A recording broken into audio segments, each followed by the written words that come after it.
미술 좋아하세요? 근데 같이 즐길 친구가 없다고요? 괜찮습니다. 방미가 있으니까요. 방구석 미술관 시작합니다.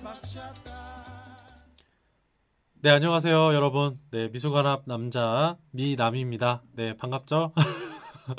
네, 저도 반갑습니다. 네, 다들 연말 잘 이제 연말 시작하고 계신가요? 네, 연말 다 잘 보내시길 바랍니다.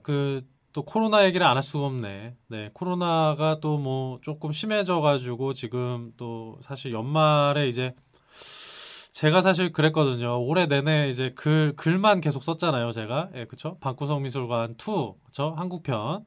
네, 그래서 요거를 제가 완성을 하기 위해서 올해 내내 정말 제가 집구석에 방구석이죠. 예, 방구석에 처박혀가지고 정말 글만 써가지고 이제 책이 얼마 전에 나왔잖아요. 그쵸? 그래가지고 연말에 이제 좀 못 만났던 친구들도 좀 만나고 좀 사실 여행 계획도 좀 잡아놓고 그랬었는데 그게 다 이제 수포로 돌아갔습니다. 네, 그래서 친구들과의 약속도 다 취소가 됐고 저뿐만이 아니라 다른 분들도 아마 비슷하시겠죠? 네, 지금 뭐 좀 국가적으로 모두 다 안 만나는 걸 서로 다들 좀 지향하고 있잖아요. 웬만하면 안 만나는 걸로 이렇게 서로의 건강을 위해서.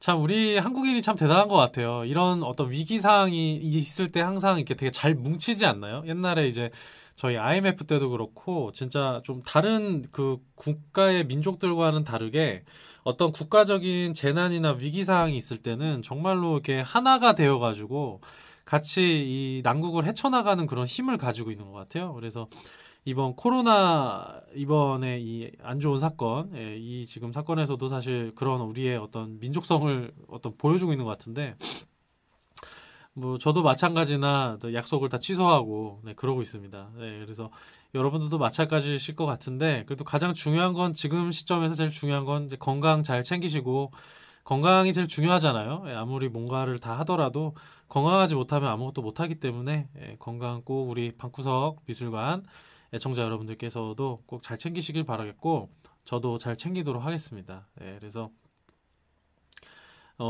방구석에서도 할 게 많잖아요.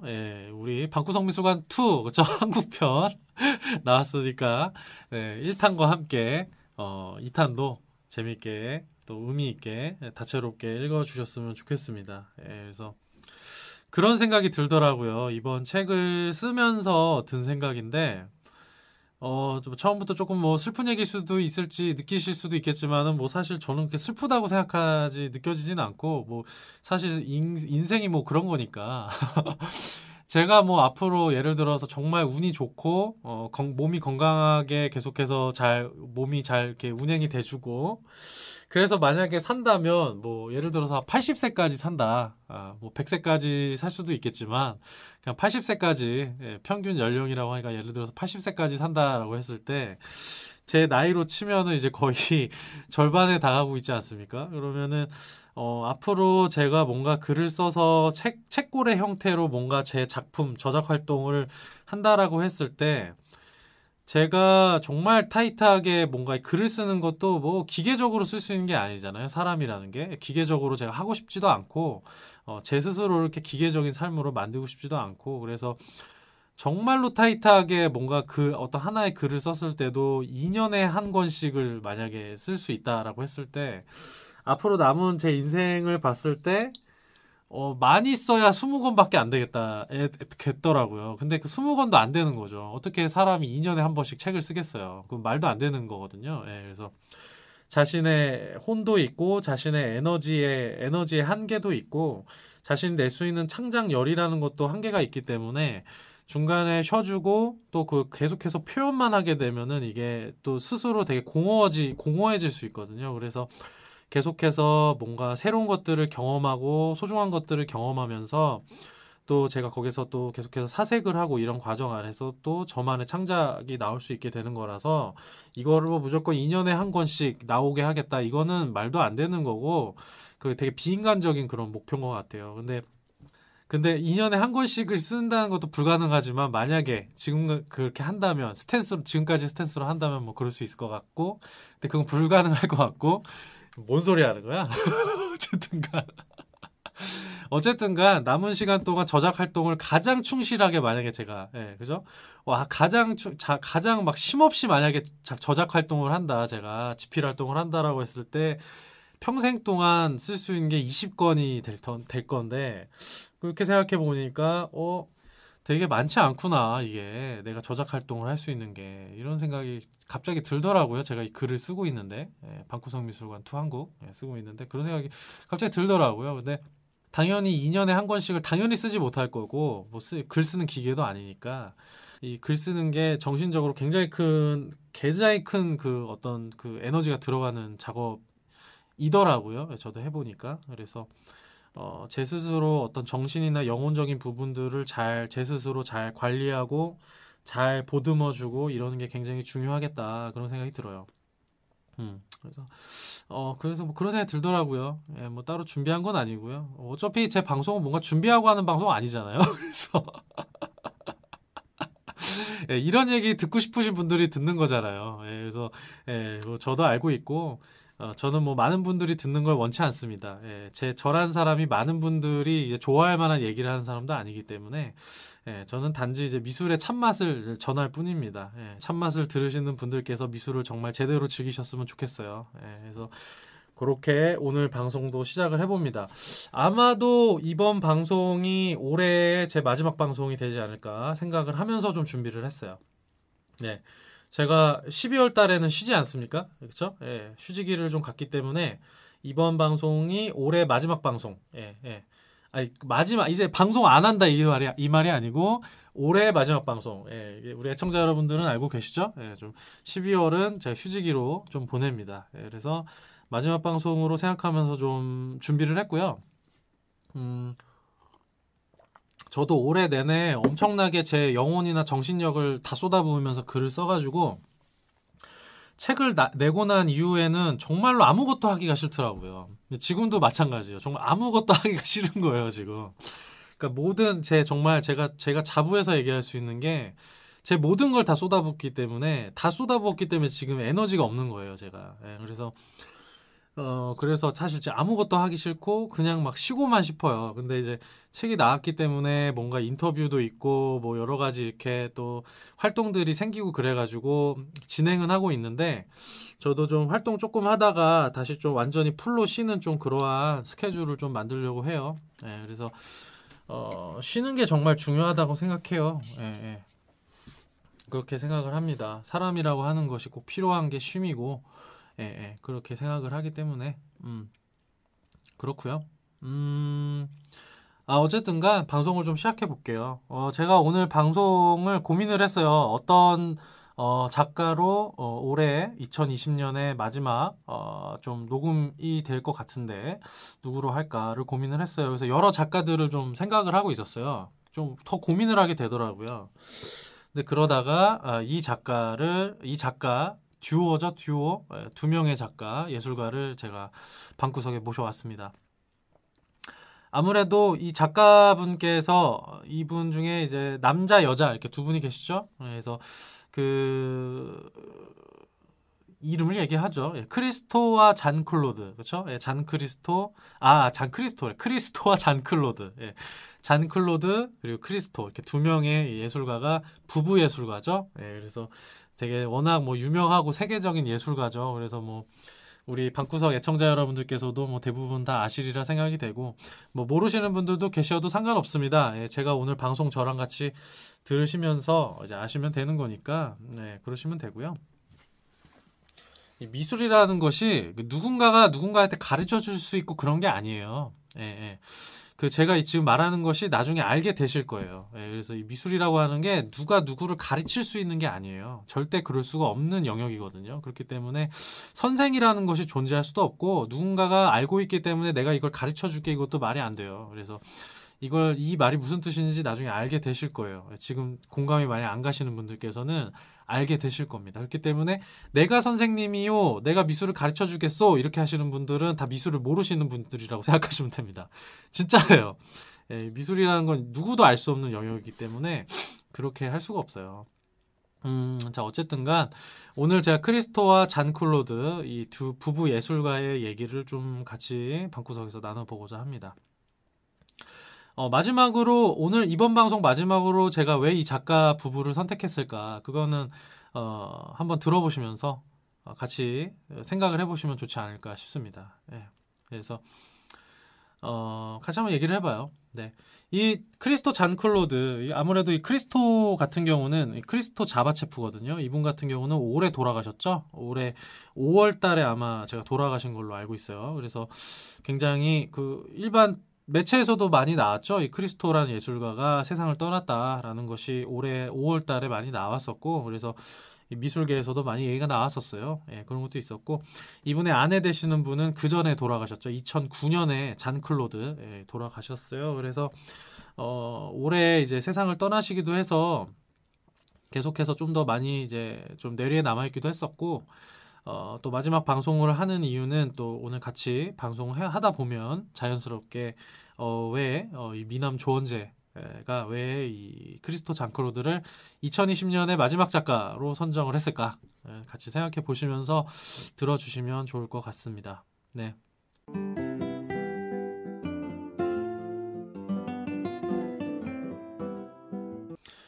뭐 보통 이제 크리스토 잔클로드 얘기하면 대지 미술 많이 나오죠. 예, 뭐 공공 미술 뭐 이런 얘기도 많이 나오고 설치 미술 뭐 이렇게 나와요.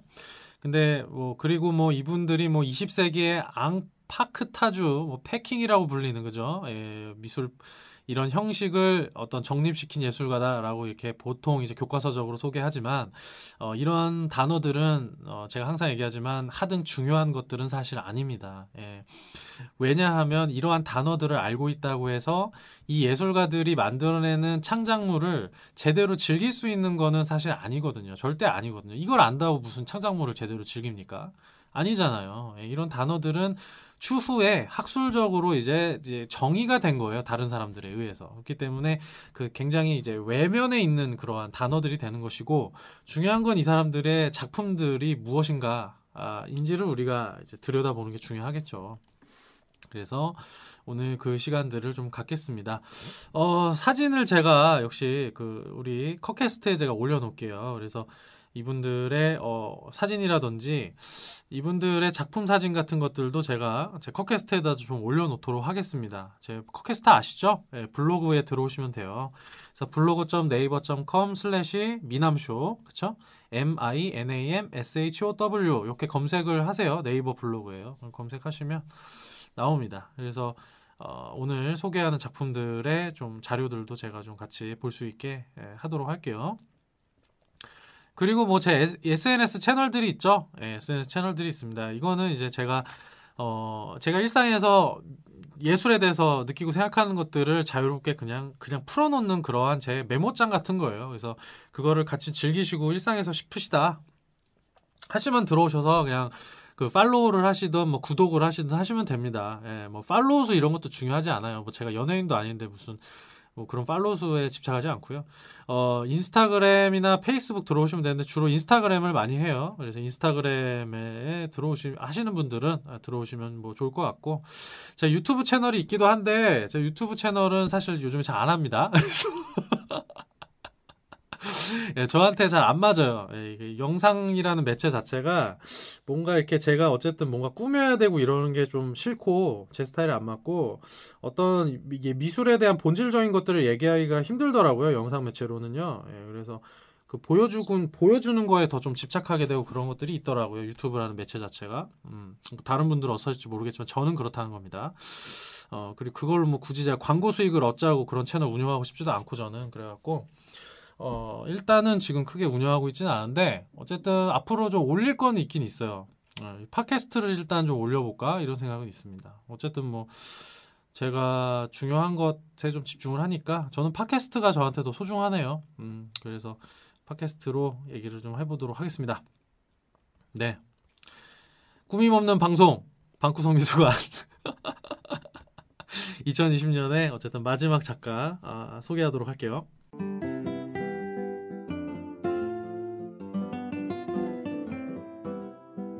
네, 크리스토와 잔클로드 얘기를 해볼게요. 이분들이 되게 재밌는 게 뭐냐면, 이분들이 어떻게 보면 운명인가 싶기도 해요. 왜냐면, 같은 년에, 같은 날 태어납니다.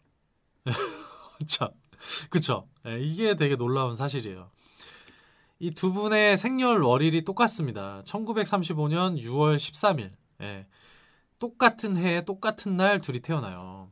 참 이런 거 보면은 이게 영화, 참 이분들은 영화로 만들어도 되겠다. 그쵸? 예, 우리 김한기, 김양한의 이제 부부처럼 이런 사랑을 다루는 영화로 다룰 수도 있겠다. 그래가지고 크리스토 잔클로드와 이 김한기, 김향한 부부, 그죠? 가능할 것 같아요. 전 이번에 방구석 미술관 2 한국편 쓰면서 계속해서 제가 내면으로 계속 좀 소망했던 게 뭐냐면, 우리 한국 미술가를 영화화 시키는 좀 영화도 좀 이제 나왔으면 좋겠다. 좀 그런 생각을 좀 계속했어요. 워낙 한국 미술 관련돼서 자료도 너무 없고, 그런 것들도 너무 안타까웠고, 저는 아트러버로서, 미술 사랑하는 사람으로서.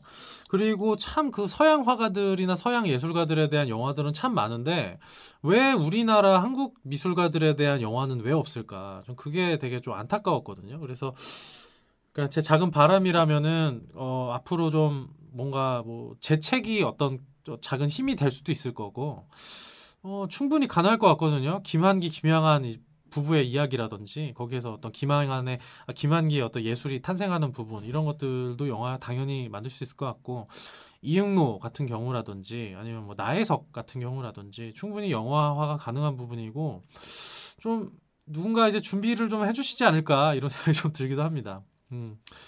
예, 그런 것들도 중요하잖아요. 뭐 어쨌든간 예, 크리스토 같은 경우는 불가리아 사람입니다. 불가리아 가브로보라는 도시에서 태어났대요. 그리고 잔클로드는 모로코 카사블랑카에서 태어납니다. 예, 그래서 다른 나라에서 서로 태어나요. 카사블랑카가 모로코의 수도 아닌가요? 저 잘 모르겠는데 어쨌든 카사블랑카 많이 들어봤잖아요. 아마 수도이지 않을까 하는 생각이 드는데, 크리스토 잔클로드가 이렇게 태어납니다. 같은 해 같은 날 태어난 게 참 신기해요. 그렇죠? 이거 정말 무슨 운명 같은 만남 같아요. 그렇죠? 예, 그래서 크리스토의 전체 이름은 크리스토 블라디미로프 자바체프입니다. 예, 그리고 잔클로드의 전체 이름은요, 잔클로드 드나 드 기유봉 이라는 이름을 가지고 계세요. 그래서 이 두 분이 태어납니다. 이 잔클로드 같은 경우는 그 아버지가 프랑스군 장교셨어요. 근데 그 모로코에 주둔을 하고 있었던 그 장교셨거든요. 그래서 이제 모로코에서 태어난 거예요. 그래서 튀니스 대학에 입학을 하게 되고 라틴어와 철학을 전공한 뒤에 나중에 프랑스로 이제 이주를 하게 됩니다. 이 잔클로드는. 그리고 크리스토 같은 경우는 어려서부터 이 미술에 굉장히 재능을 이제 보이기 시작했다고 합니다. 본인 스스로도 미술을 굉장히 좋아했고, 그래서 크리스토가 사실상 미술가의 길을 쭉 걸어요, 차분하게. 그래서 1952년에 불가리아 소피아 미술 아카데미에서 공부를 하고, 1956년에는 체코 프라하에서 무대 디자인을 공부를 하게 됩니다. 그래서 이러한 다양한 공부한 게 되게 중요해요. 1957년에는 이 크리스토가 불가리아 공산주의 정권이 너무 싫어가지고, 왜냐면은 이 당시 때 불가리아가 공산주의 정권이었잖아요. 그렇기 때문에 미술이라고 하는 것이 한 가지밖에 존재할 수밖에 없었어요. 뭐죠? 예. 사회주의 리얼리즘이었죠. 예. 사회주의 리얼리즘이라는 이제 그 양식이 존재하고 있었고, 뭐 러시아나 지금 북한에서도 그려지고 있는 게 이제 사회주의 리얼리즘이잖아요. 네, 그래서 그러한 양식들이 그 당시 때 불가리아에서도 그것만 이제 국가의 명령에 의해서 그려야만 됐죠. 그래서 어떤 국가의 어떤 공산주의를 찬양하는 그림이라든지, 그 노동자들이 그 농업을 하거나 어떤 공장에서 노동을 하고 있는 그 모습들을 굉장히 어떤 신격화시키는 주제의 어떤 그림들을 국가에서 명령을 한 주제에 따라서 정해진 사회주의 리얼리즘이라는 표현 방식에 따라서 그림을 그려야 됐을 때죠. 그래서 국가가 원하는 미술 관련된 사업들을 할 수밖에 없었던 그런 상황이었고, 그 크리스토 같은 경우는 그런 것들이 너무 싫었던 거예요. 그래서 불가리아의 그런 정권을 피해서 트럭에 숨어가지고 오스트리아 빈으로 몰래 도망가게 됩니다.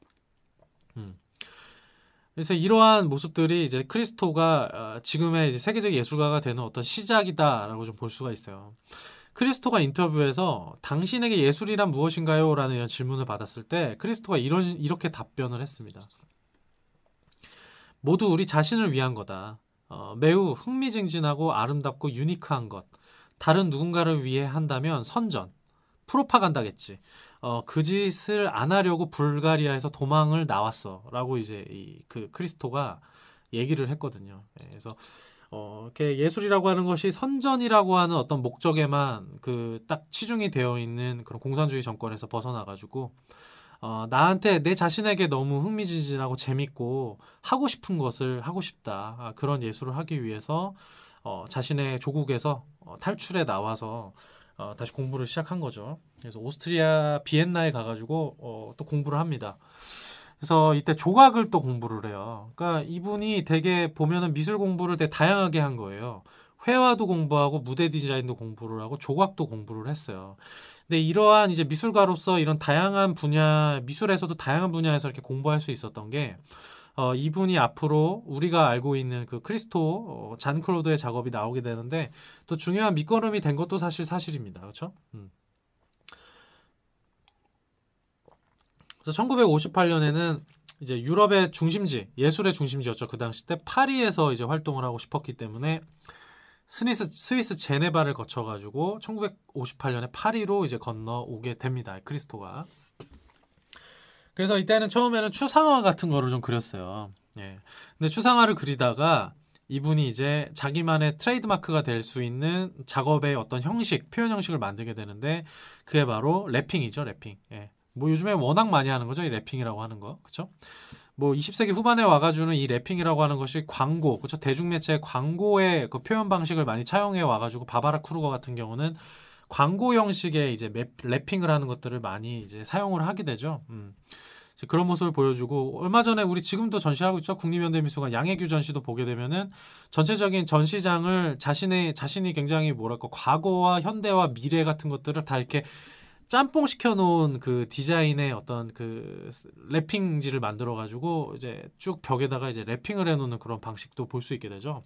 그래서 어떻게 보면 그런 랩핑을 하는 포장 방식의 원조격이 누구냐라고 한다면은 어떻게 보면은 이 크리스토라고 좀 볼 수도 있어요. 예, 그래서 이 크리스토가 이 랩핑하는 작업을 시작을 하게 돼요. 그래서 이 랩핑이라고 하는 게 뭐 말이 랩핑 이렇게 하는 거지 그냥 포장하는 겁니다. 포장. 싸는 거 그냥 물건을 쌉니다. 처음에는. 예, 그래서 간단하게 캔이나 병 같은 것들을 그냥 싸요. 그냥 진짜 싸요. 그냥 별게 없어요. 그냥 캔 같은 거 있죠. 그리고 이제 뭐 이렇게 일상생활에 있는 이제 그 병 같은 거 있잖아요. 레디메이드. 그런 것들을 이제 자신이 이렇게 천 같은 캔버스 천이라든지 이런 것들로 그냥 랩핑 포장을 해요. 포장. 포장을 하고 거기에다가 나름대로의 어떤 자신의 그 표현 방식으로 이제 좀 채색을 하거나 이렇게 해가지고 조금 빈티지해 보이게끔 좀 이렇게 작업을 합니다. 처음에는. 예, 그래서 요것도 이제 제가 그 크리스토 잔클로드 넷이라고 이제 이분들의 공식 홈페이지가 있어요. 제가 그 링크를 달아놓을게요.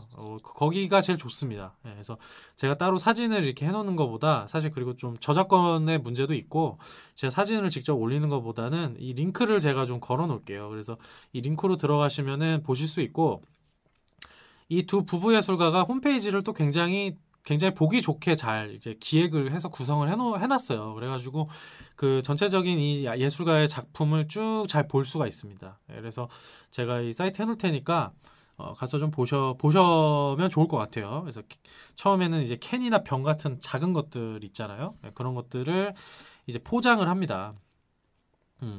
포장을 이렇게 해요. 그래서 굉장히 좀 뭐랄까 좀 되게 오래돼 보이는 그렇게 보이는데 여기서부터 되게 중요한 게 뭐냐면은 단순히 캔 병을 포장했다라고 제가 말씀을 드리지만 이 만들어낸 작업물을 보게 되면은 되게 비범해 보여요. 그건 사실이에요. 되게 우리가 그냥 알고 있는 일반적인 병이고 캔인데 이거를 랩핑을 하니까 굉장히 비범해 보입니다. 달라 보여요.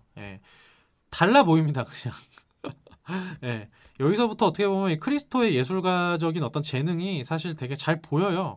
이게 사실 거대해진 게 지금의 작업일 뿐인 거예요. 사실 원리적으로는 어떻게 보면 큰 차이가 없다. 라고도 사실 좀 볼 수 있어요. 어떻게 보면 이분의 작업은 이때부터 이미 완성이 좀 된 거다.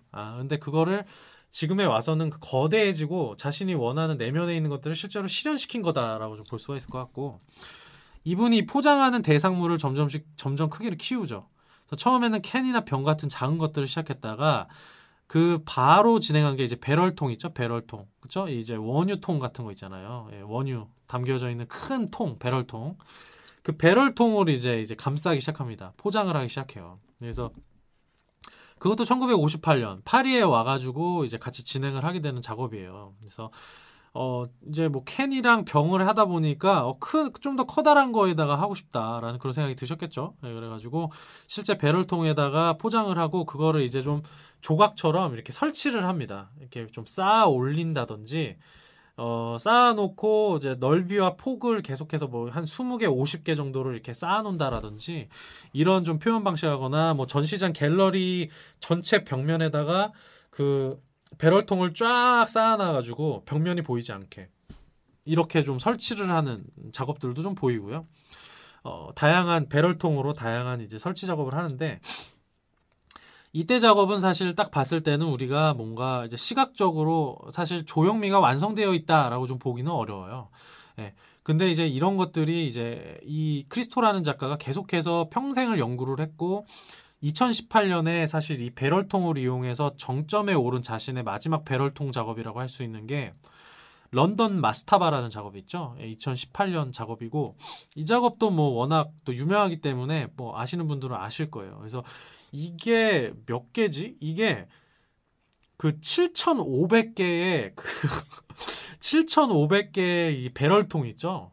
이거를 이제 이분이 되게 치밀하게 계획을 해가지고 채색을 합니다. 원색으로 채색을 해요. 그 채색도 굉장히 밝은 원색. 어떻게 보면 좀 형광빛이 나는 원색으로 채색을 해가지고 그 7,500개의 배럴통을 그 서펜타인 호수에다가 이렇게 마른 목골로 설치를 해놓습니다. 이게 장관이에요, 장관. 이게 진짜 장관이고 실제로 못 봐서 참 아쉽죠. 참 런던에 살면 좋은 점이 그런 걸 것 같아요. 이제 워낙 이런 현대 미술가들의 어떤 거대 설치 작품이나 이런 것들, 특히나 이제 세계적으로 현재 인정받고 있는 거장들의 작업들을 많이 이제 기획을 해가지고 전시를 하잖아요. 그래서 런던에 산다는 이유 하나만으로 이런 작업들을 굉장히 일상에서 쉽게 많이 접할 수가 있죠. 그래서 2018년에 이 배럴통으로 7,500개로 작업을 합니다. 1958년에 초기에 할 때는 뭐 배럴통 한두 개, 뭐 많아야 한 뭐 30개, 50개 정도만 이제 활용을 해서 이제 쌓았어요. 근데 이때는 이분이 돈도 많지 않으니까 인부들도 많이 쓸 수가 없고 그러다 보니까 자기 스스로 아마 대부분을 다 했을 거고 그래서 자신이 원하는 어떤 조형미가 나오지는 않는데 이때 2018년에 와서는 이제 이분이 원하는 만큼 자신이 어떤 그 자신의 작업을 위해서 필요한 그 도와주실 분들을 이제 또 급여를 드릴 수가 있고 좀 요러다 보니까 7,500개의 이제 배럴통도 사고 수십 명의 인부들도 이렇게 채용을 해가지고 이 진짜 서펜타인 호수 제가 이 서펜타인 호수도 갔었거든요. 작년에 런던 여행할 때 이 하이드 파크 그쵸? 이 하이드 파크 안에 있는 게 서펜타인 호수일 거예요. 그래가지고 여기에 서펜타인 갤러리라는 되게 그 영국에서도 되게 자랑하는 가장 오래된 갤러리가 바로 이 서펜타인 호수 근처에 하이드 파크 내에 있습니다. 그래가지고 이 서펜타인 호수에 7,500개의 이제 배럴통을 굉장히 단순한데 굉장히 정말 뭐랄까 이게 아름답다라는 단어로는 표현이 안 되고 이게 아름답다라는 단어가 아니라 이게 놀랍다라고 해야 되나? 이게 그러니까 다른 세상 그렇죠? 그러니까 이분이 원하는 건 좀 저세상이에요, 저세상. 현실이 아닌 저세상의 상상의 자신의 머릿속에 있는 상상의 세계를 자신의 작품으로 현실화시키는 그러한 작업을 하거든요. 그래서 이 작업도 마찬가지로 그러한 작가의 예술관을 좀 여지없이 보여줘요. 그래서 작가 스스로 이런 것들을 컨템포러리 스컵처라고 얘기해요. 일시적인 조각상이다라고 이제 명명을 하거든요. 런던 마스타바. 그래서 2018년 이 작업을 하시고 이제 2년 후인 올해죠. 2020년에 좀 세상을 떠나시게 되셨죠. 그래서 그래도 제가 이 방구석에서 우리 이제 크리스토 장크로드 예술가 부부를 얘기하고 있으니까 영혼이 제 방구석에 오시지 않으셨을까 이런 생각이 좀 듭니다. 그래서 어쨌든 배럴통 작업이 이렇게 좀 보이고요. 처음에는 이제 어쨌든간 1958년 때는 이런 캔 병 좀 더 키워서 배럴통 이런 거를 포장을 하는 이러한 작업을 하다가 조금씩 이제 좀 그 대상문을 넓히죠. 그래서 처음에는 이제 테이블 위에 어떤 사물을 올려놓은 상태에서 그 테이블과 사물 자체를 그냥 포장을 한다거나 아니면 여성 모델을 포장한다거나 잡지라든지 오토바이, 뭐 전화기 그리고 잔클로드를 그린 다음에 그 초상화를 다시 포장을 한다거나 뭐 조각상을 포장하거나 자동차, 암체어, 뭐 나뭇가지 이런 것들을 뽑아가지고 포장을 한다거나 뭐 이러한 작업들을 합니다. 이게 이제 1961년부터 66년까지의 어떤 초기 작업들이에요. 그러니까 자신이 어떤 이 래핑을 포장하는 방식을 통해서 작업하는 것들은 워낙 초기 단계부터 이미 좀 나오기 시작을 한 거예요. 이거의 규모를 조금씩 더 넓혀가고 있는 거다라고 볼 수가 있어요. 이때 나이가 20대였어요. 20대. 23세 때부터 이제 이런 작업을 시작하게 된 거예요.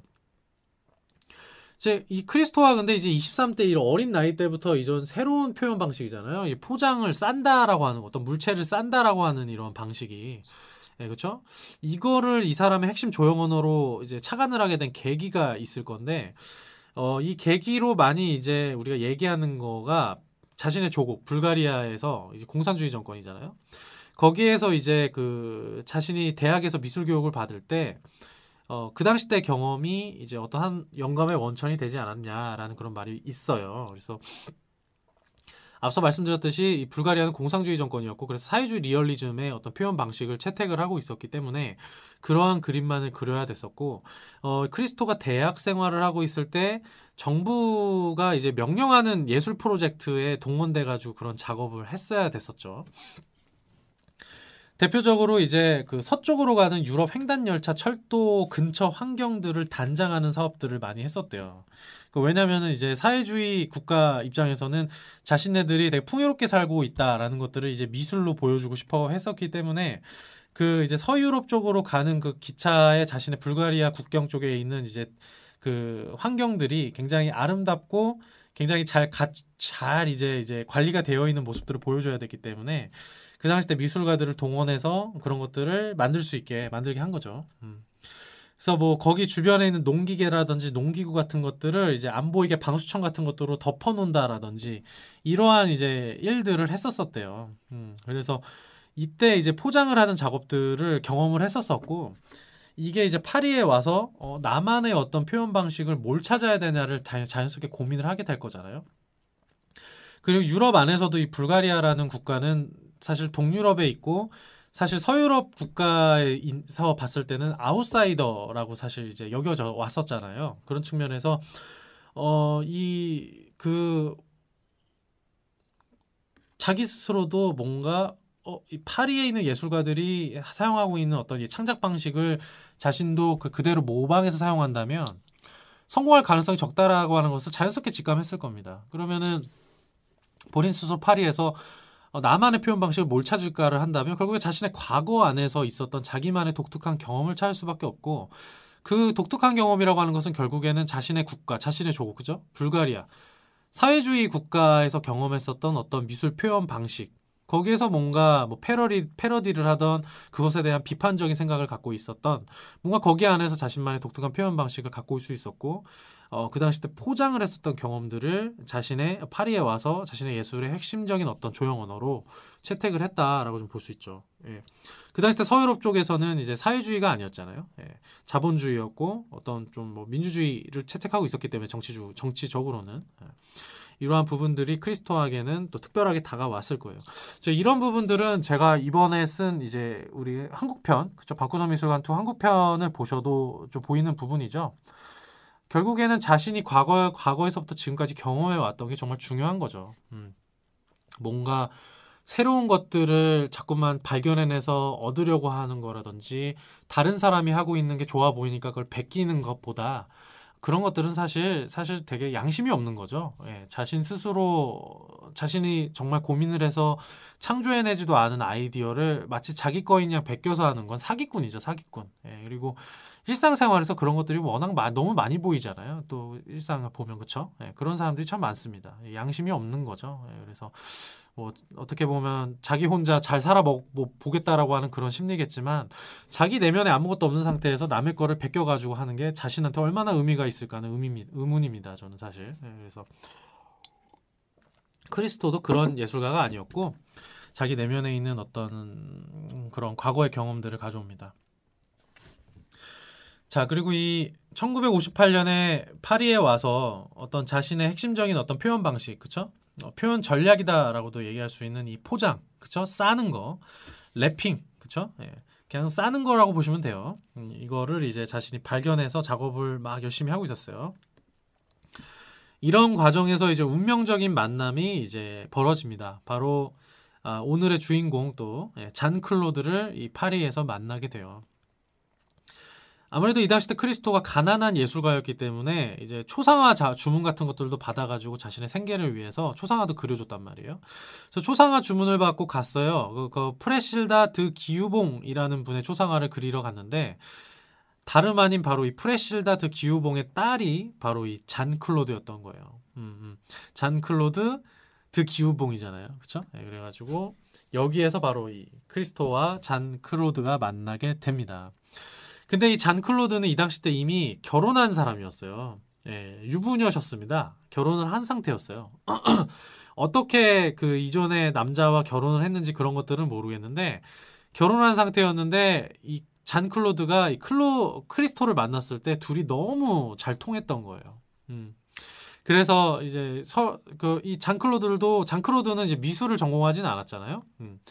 그럼에도 불구하고 미술에 관심이 많이 있었고 그런 과정 안에서 크리스토를 만나서 대화하는 과정에서 둘이 그냥 서로 빠져버리게 됩니다. 그래서 결국에는 잔 클로드가 이혼을 하게 되고요. 이 크리스토와 사랑을 하고 공동 작업을 자신의 삶에서 하기로 선택하게 돼요. 네, 이렇게 되면서 크리스토와 잔 클로드라는 부부 예술가가 탄생을 하게 됩니다. 그래서 1962년에 결혼을 하게 됩니다. 이때부터 둘의 공동 작업이 이제 이렇게 시작이 되게 되는 거예요. 이게 되게 재밌습니다. 이게 참 재밌는 것 같아요. 그러니까 보통 우리가 예술가 부부 이렇게 할 때 보통 둘 다 미술가일 수도 있지만 한 사람이 미술가고 한 사람이 미술가가 아닌 경우들이 많잖아요.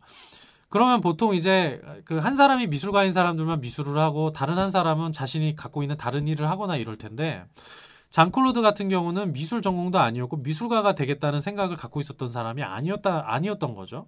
근데 크리스토를 만나고 이 크리스토와 같이 예술 일을 시작하게 된 거예요. 그렇게 되면서 잔 클로드도 자연스럽게 예술가가 이제 되는 그런 길로 이제 걸어가게 됩니다.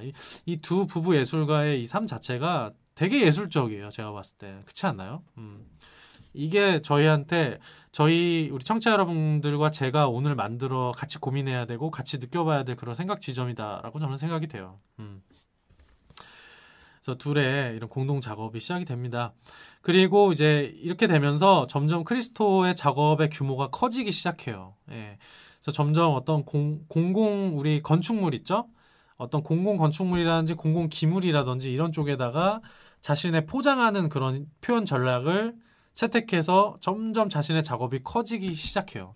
그래서 이 두 사람이 어떻게 작업했을까가 좀 궁금하시죠? 예, 왜냐면은 잔 클로드 같은 경우는 미술가가 어떤 미술적인 교육을 받은 적이 없잖아요. 그렇기 때문에 어떤 뭘 만들어야겠다 이런 구체적인 생각이 없었던 상황이란 말이죠. 어떻게 둘이 공동 작업을 했을까? 이렇게 했어요.